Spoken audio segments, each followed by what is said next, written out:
Os irmãos irão abrir as suas Bíblias no capítulo 12 de Romanos, capítulo 12, versículo 2.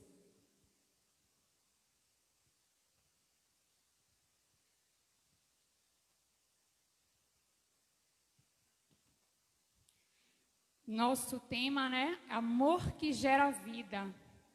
E como já foi lido aqui a nossa divisa em 1 João 3,16, que diz: conhecemos nisto o amor, que Ele deu a vida por nós, e nós devemos dar a vida pelos irmãos. Romanos capítulo 12, versículo 2.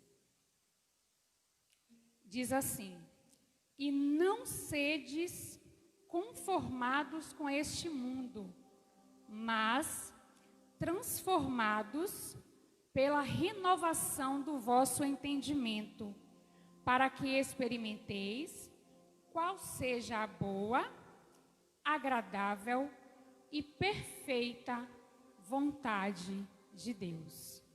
Amém? Qual é a boa, qual é a perfeita vontade de Deus para mim e para você nesta noite, em todo o tempo? Como está o meu nível de merecimento, dos benefícios que o Senhor Ele reservou para mim e para você? O amor que há em mim, o amor que há em você, tem gerado vida? O que é gerar vida para o nosso semelhante? Vamos refletir nessa noite a respeito dessas questões. Como está o nosso nível de merecimento em relação aos benefícios que Deus reservou para mim e para você? O amor que há em nós tem gerado vida? E o que é gerar vida? O que é dar a vida por nosso semelhante? Para me ajudar, eu gostaria nessa noite de convidar a irmã Adriele.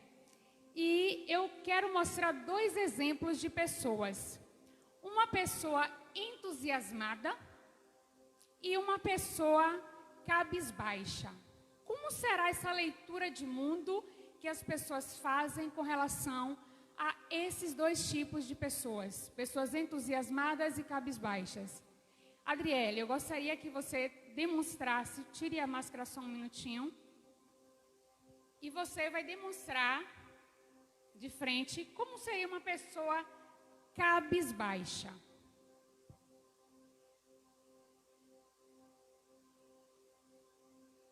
E uma pessoa entusiasmada? O corpo fala? Obrigada, Adriele. Olha o sorriso lindo. O corpo fala. A palavra entusiasmado quer dizer cheio de Deus. Vem do grego entel e significa cheio de Deus. Isso significa, Wilma, que uma pessoa que está lá cabisbaixa não tem Deus? Não estou querendo dizer isso. Eu estou querendo dizer que o seu corpo fala. E como é que eu posso falar com o meu corpo para o outro se eu ando o tempo todo cabisbaixo? Ame com o corpo, ame com atitudes. Quando a gente fala no campo espiritual, a ciência, ela não tem nada a ver. A ciência fica em silêncio. Mas quando falamos em corpo, em expressão, a ciência comprova. O seu corpo, ele fala. As nossas ações, as nossas atitudes dizem muito mais do que uma palavra, do que muitas palavras. Imagine se eu chegasse aqui para pregar toda cabisbaixa. Logo daqui a pouco os irmãos estariam dormindo. É ou não é? Mas quando você chega entusiasmado, querendo transmitir aquilo que o Senhor já te entregou, a igreja recebe de outro jeito, quem está em casa recebe de outro jeito. E é assim que temos que ser no nosso dia a dia. Nós geramos vida quando estamos entusiasmados. Nós geramos vida quando focamos na necessidade do nosso irmão. Será que temos focado na necessidade que o irmão do lado está tendo para gerar vida? Gerar vida não é no sentido literal, né? Dar a vida pelo semelhante. Não é o sentido literal de morrer como Cristo morreu na cruz. Não, Jesus já fez o sacrifício de se entregar por nós. Qual é esse sentido hoje de gerar vida, de dar a vida? É de estar focado na necessidade que o nosso irmão tem, que o nosso semelhante tem. E também gerar vida é decidir amar. Que palavra difícil, né? Muito falada, mas é muito difícil. Amar não é somente sentimento, é decisão. Às vezes nós temos que amar mesmo sem querer. Sabe, amar sem vontade? E eu não estou falando aqui o amor somente com relação ao marido e à esposa, não. É o amor no sentido do nosso semelhante mesmo. Quantas vezes nós temos vontade de dizer, de gritar, de falar coisas, mas não, Deus nos orienta a amar. Amar mesmo sem vontade. E é esse amor que Deus te prova o tempo inteiro. Amar o teu semelhante. Eu devo amar aquele que me persegue. Que é fácil amar aquele que está do seu lado no dia a dia, que te traz presentes ou que faz coisas boas para você. Difícil é amar aquele que nos persegue. E mais difícil ainda, uma outra coisa que gera vida, é você saber driblar os confrontos. Quantas vezes nós somos confrontados no dia a dia, na nossa casa, no profissional, enfim, seja onde for. E você tem que driblar e virar o jogo. Driblar é você não bater de frente, mas você virar o jogo, a pessoa está lá cheia de raiva, querendo explodir em cima de você, mas você vai lá com todo amor, com todo carinho, com todo cuidado e gera vida. Você transforma. Não, eu te entendo, é dessa forma, sim. Você concorda, mas depois você, em vez de bater de frente, você vai lá e percebe que a tua atitude gerou vida. Isso é gerar vida. É estar entusiasmado, cheio de Deus. É focar na necessidade do teu irmão. É decidir amar muito além do sentimento. Muito além do sentimento. É contra a vontade mesmo. E aí esse amor é que gera vida. E driblar o confronto e virar o jogo. Você é capaz. Só que amar não é fácil. E nem todas as pessoas sabem expressar esse amor. Tem pessoas que amam, mas elas não sabem expressar. E onde está? Não sabe essa comunicação. Ela não sabe expressar com palavras, com atitudes. Ela não sabe expressar esse amor que cura, esse amor que restaura e esse amor que reprograma atitudes e valores. Ele reprograma. E por que muitas pessoas não sabem amar? Não sabem demonstrar o amor? Eu mesma vou falar por mim. Eu não sou de abraçar, de beijar, principalmente se tratando na frente de todo mundo, meus filhos, meu esposo, enfim, no geral. Meu pai, nunca fui de expressar esse amor. Mas aí o que eu faço? Eu, aos poucos, vou tentando driblar e quebrar essas barreiras, porque a gente precisa quebrar. Não é fácil, mas a gente precisa quebrar. Quando eu estava preparando essa mensagem, eu me deparei com uns instrutores de treinamento profissional e pessoal, um dos maiores do Brasil, Paulo Vieira.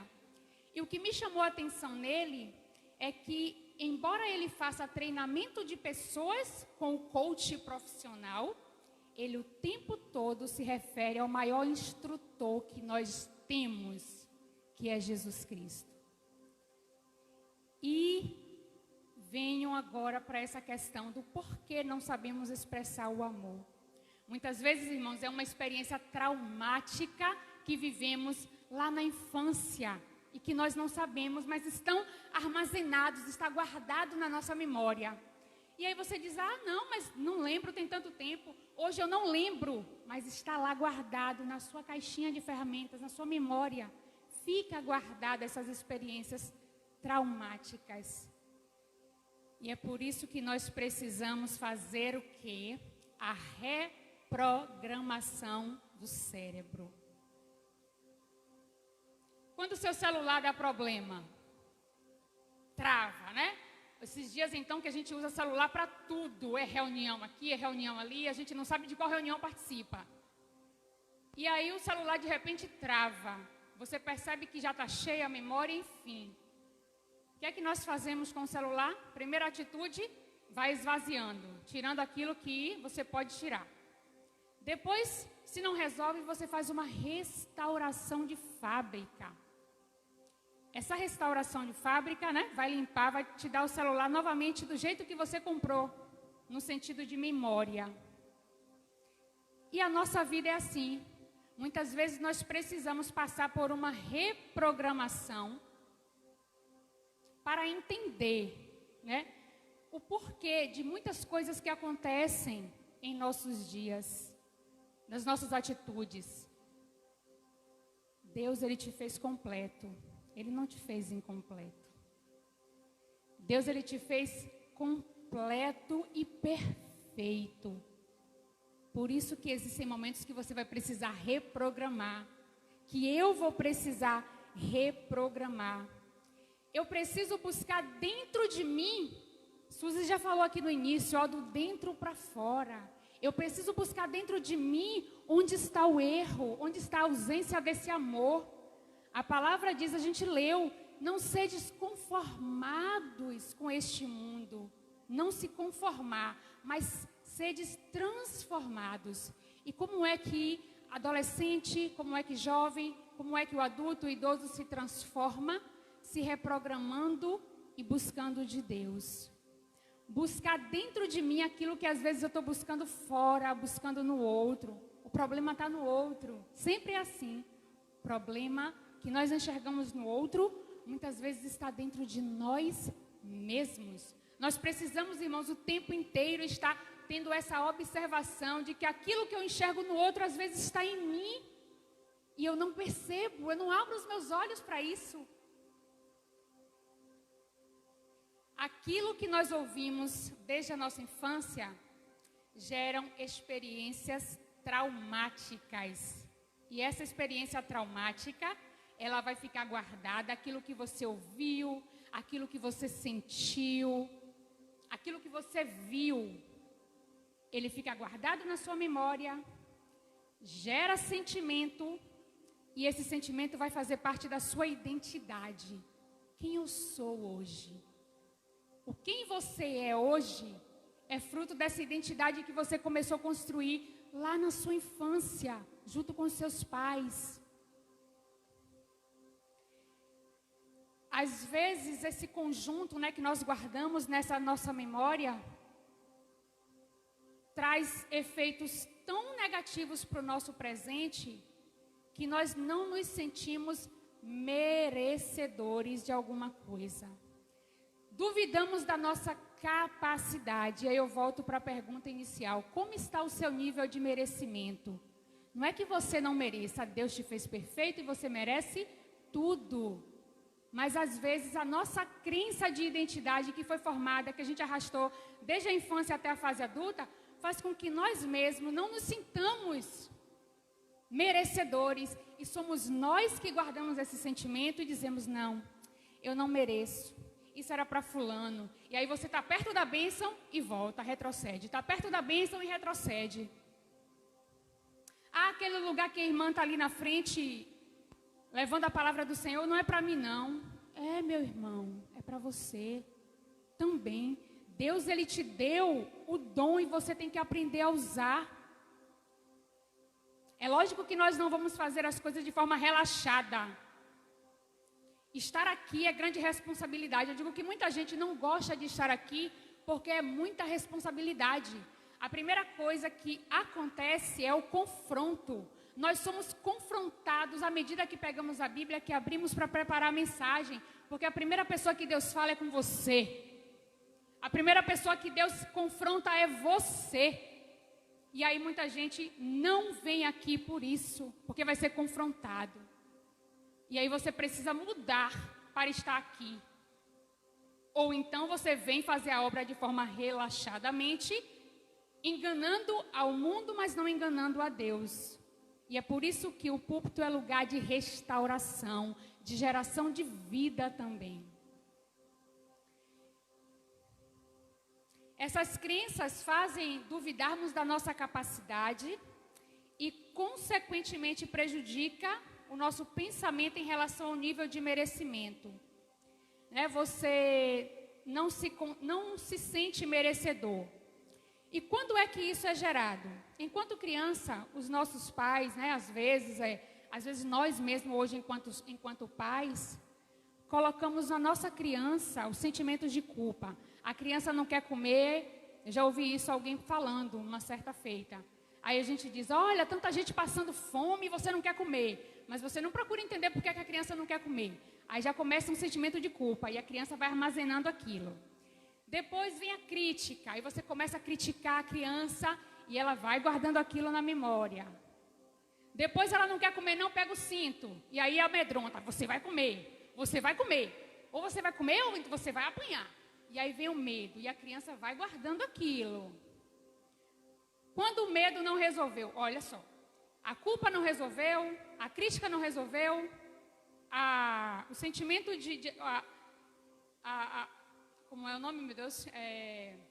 A ameaça não resolveu e aí às vezes parte para a agressão. E aí junta esse conjunto todo, guarda e a criança vai arrastar até a sua fase adulta.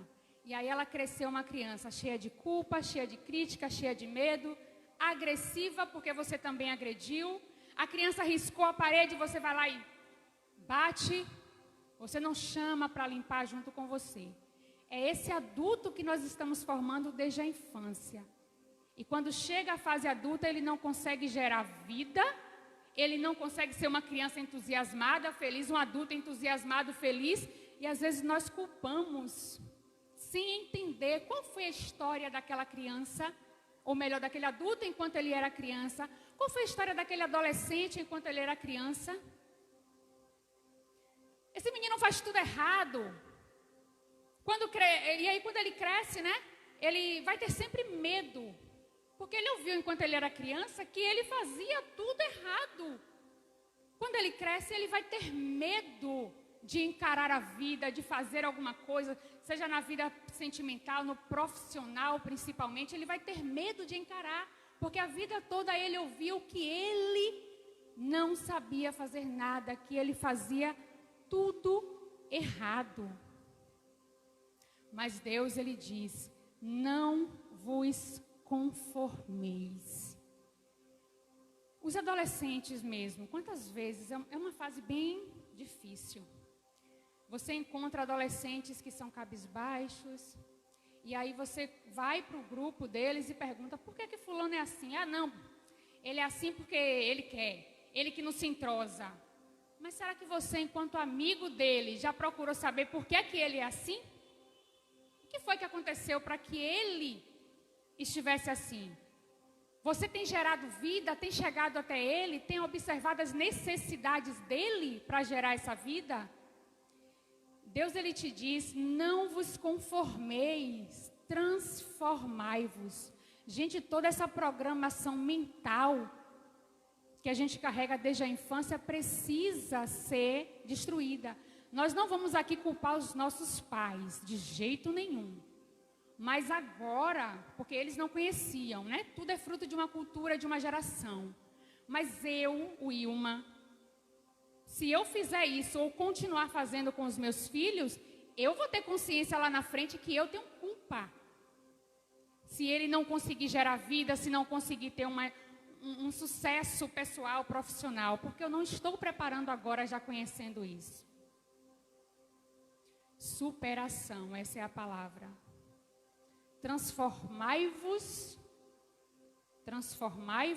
pela renovação do vosso entendimento. Nós precisamos superar. Você quer estar como um cabisbaixo ou entusiasmado? O teu corpo fala. Se nós estamos no dia a dia, às vezes a pessoa não está nem zangada com você, mas só porque ela passou em cabisbaixa, você já diz, misericórdia, aquela irmã hoje, ou aquela pessoa hoje não está, o mar não dá para peixe. E aí já vamos fazendo julgamentos. Precisamos gerar vidas. E não é ficando com crenças limitantes de que você não é capaz, de que você não é merecedor. Eu não estou me referindo a crenças no sentido religioso. Crenças limitantes no sentido de identidade. Quem sou eu?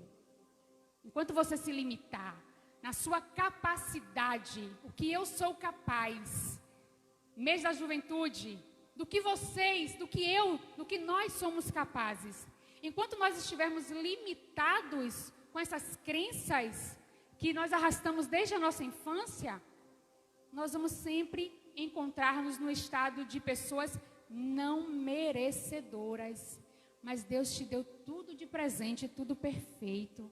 Basta você reprogramar. Ah, o sucesso na vida de fulano é fácil, o sucesso na vida de não sei quem é fácil. Será que não é o modo de encarar a vida dele que é diferente da minha e da sua? Se a oportunidade é para todos, seja entusiasmado, encare a vida diferente, veja onde é que está precisando dessa reprogramação mental. Às vezes nós não queremos amar por causa da dificuldade do outro, né? Ah, não, ele só me machuca, só faz isso, não queremos amar. Não queremos. Você toma vacina porque você gosta? Você leva seu filho para ver ele lá chorando, tomando vacinas porque você quer ver ele sofrer? Toma daquela agulhadinha rapidinho? Tomamos vacinas porque nós sabemos que gera resultado. Da mesma forma, nós devemos amar mesmo sem vontade, porque amar é muito além do sentimento. Amar porque sabemos que o amor gera resultado. Se a pessoa está lá cabisbaixa, eu vou lá e saber da necessidade daquela pessoa, eu estou dando a minha vida pelo meu semelhante. Cristo já morreu, e como é que eu posso dar a minha vida? Levantando a autoestima daquela pessoa, a autoconfiança dela. Hoje as pessoas estão sofrendo muito, irmãos, com ansiedade. Muitas pessoas num quadro depressivo. E o que nós temos feito para salvar a vida dessas pessoas? Que atitude nós temos tido no nosso dia a dia para gerar vida para aquela pessoa? O amor nunca falha. A palavra de Deus diz em Coríntios 13:8: havendo línguas serão aniquiladas, conhecimentos serão aniquilados, mas o amor nunca falha. Supere suas experiências traumáticas, porque essas experiências traumáticas, elas geram feridas emocionais. E essas feridas emocionais geram crença limitante, que vai te limitar, vai gerar o quê? Resultados negativos recorrentes. Enquanto você estiver com as crenças limitantes, não é para mim, resultados negativos serão recorrentes na sua vida pessoal, na profissional, na espiritual, acima de tudo. Por isso que nós precisamos superar essas experiências traumáticas. Não vos conformeis com este mundo, mas sedes transformados pela renovação do vosso entendimento. E aí vamos experimentar a boa, agradável e perfeita vontade de Deus. Coloque sua crença, sabe uma escada? Pense numa escada. Coloque sua crença de merecimento lá no topo. Porque se você não chegar no topo, pelo menos você chega perto. E se você coloca sua crença de merecimento no segundo degrau, ela vai ser um pouquinho bem mais baixa do que a tua expectativa. Mas se eu tenho uma expectativa alta, porque Deus me deu essa expectativa de querer um merecimento alto, eu vou chegar um pouquinho perto. Seja melhor do que você mesmo todos os dias. Para gerar vida no outro, eu preciso ser melhor do que eu mesmo, do que eu mesma todos os dias. Você não precisa querer o lugar do outro, você não precisa querer estar na frente do outro, mas estar lado a lado. E querer ser melhor do que você mesmo. Você não precisa ser melhor do que ninguém. Ser melhor do que si já basta. Gerar vida para as pessoas. Trazer uma palavra de amor, de acalento. Quando os discípulos estavam no mar, naquela tempestade, né, chega Jesus andando sobre as águas e eles ficam apavorados. Que é isso? E Jesus diz o quê? Acalma. Acalma. Não tenham medo. Jesus chega trazendo calmaria.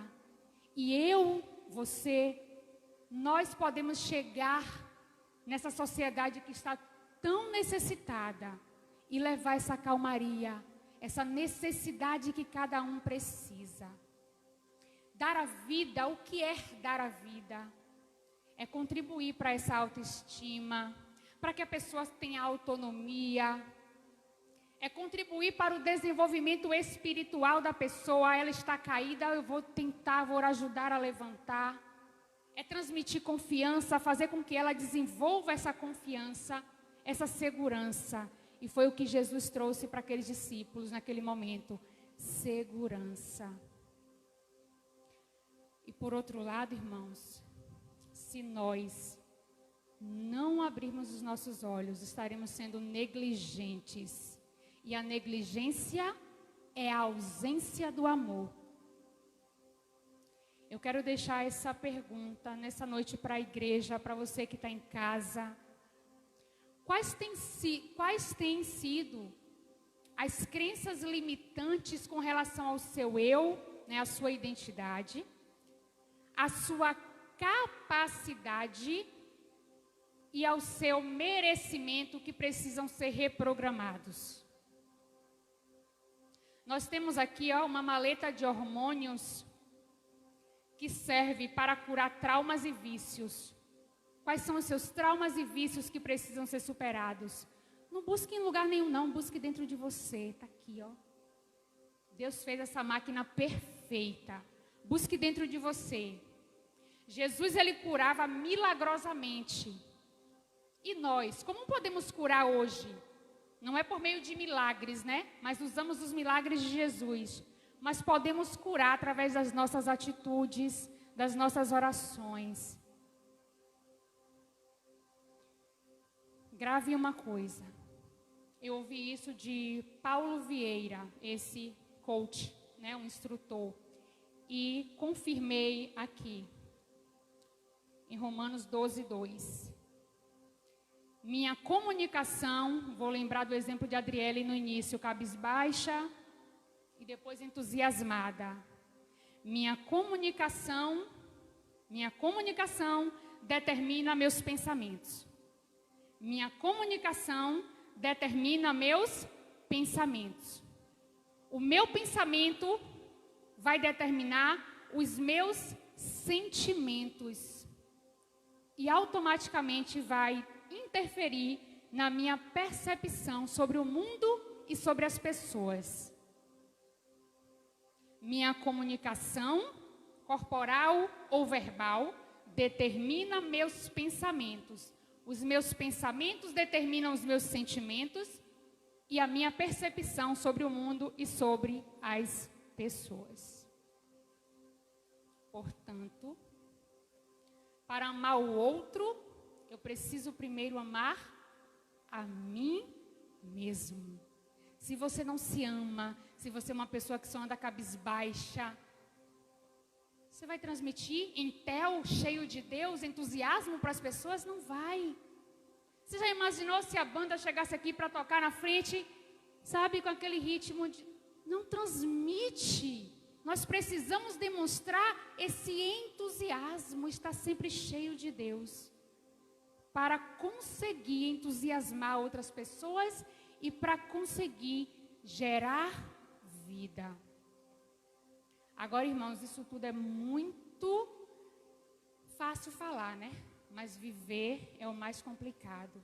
E é por isso que 1 João 3,18 vai dizer: filhinhos, não amemos nem de boca, nem de palavras, mas sim de atitudes e em verdade.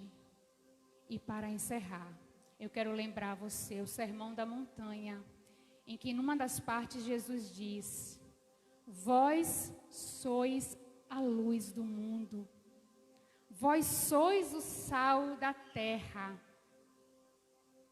E para ser essa luz, para ser esse sal, será que dá para ser do jeito que você está nessa noite?